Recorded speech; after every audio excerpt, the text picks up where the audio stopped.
on Introduction to Robotics.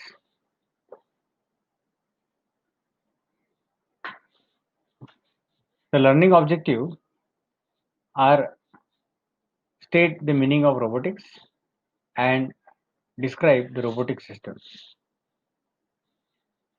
The term robot has come from the sage word robota. The meaning is a forced labor. In 1921, a famous playwright, Karel Capek, introduced this word first time in the play. And according to him, a robot is a machine which looks like a human being. There are many definitions of robot, but the one which is commonly used by ISO, given by ISO, is as under. It is an automatically controlled,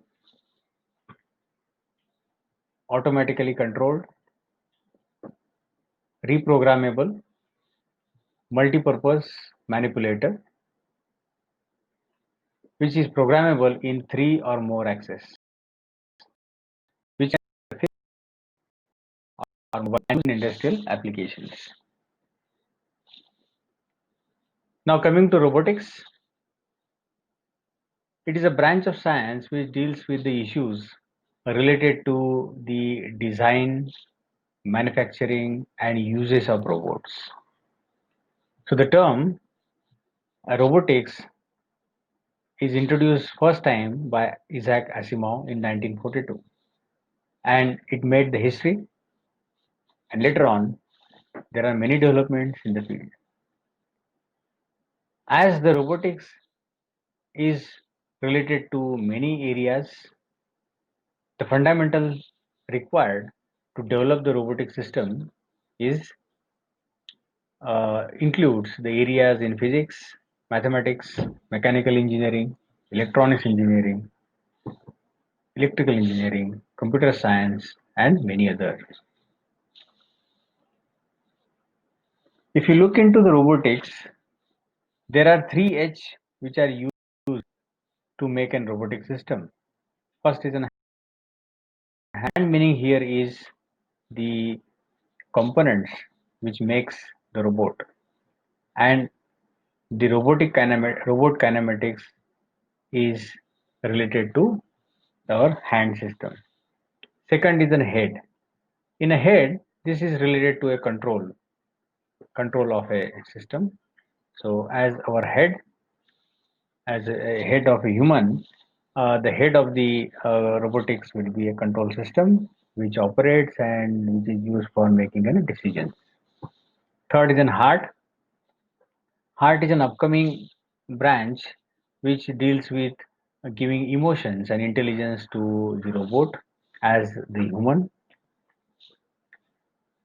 Now, if you look at the robotic system, there are various components. First is a base. As you can see here, it's a base. Second is the linkages and joints. So you can see a joint here and the linkages, link arm. End effector, which is the final element which is used for many applications like welding, drilling, etc. Wrist, like a human wrist, it is used for swiveling the end effector. Then next is a drive and actuator. This is a drive and actuator which consists of prime mover. Then controller, which is the head of the robotic system. And last one is a sensor. Sensors are located in various parts like a joint, end effector, or it can be inbuilt into the system at various places so that the whole robotic system acts as a complete feedback control system.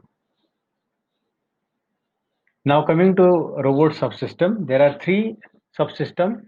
First is a motion subsystem, which consists of the robot components which are movable and which is required for doing an operation.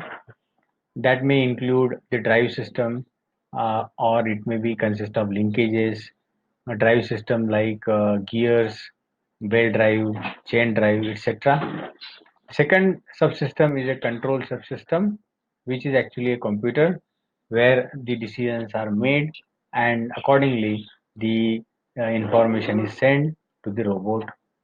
Third is a recognition system. The name itself says that it recognizes the information from the external sources. Like this camera is used to find whether the objects are present here or absent. Depending upon that, the information is fed to the controller. Controller is activate the actuator, and the final actions are being taken place. Motion system is shown in detail here, and which is shown how similar it is with the human body. Like this is our human body. If you say a torso, this is our first joint, that is a twisting joint, which is shown like this here. Second is the this joint here, which is a rotary joint.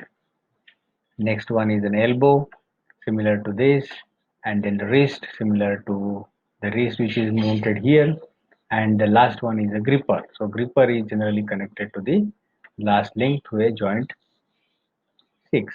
So this way we can see there are different elements which look similar to our human body. As already explained, recognition subsystem consists of sensors, and sensors they are used for vision, touch, range, proximity, navigation, speech recognition, etc. Now, what we need is analog to digital converter. So, when we need to pass the information from the external sources to the controller, we need to have analog to digital converter.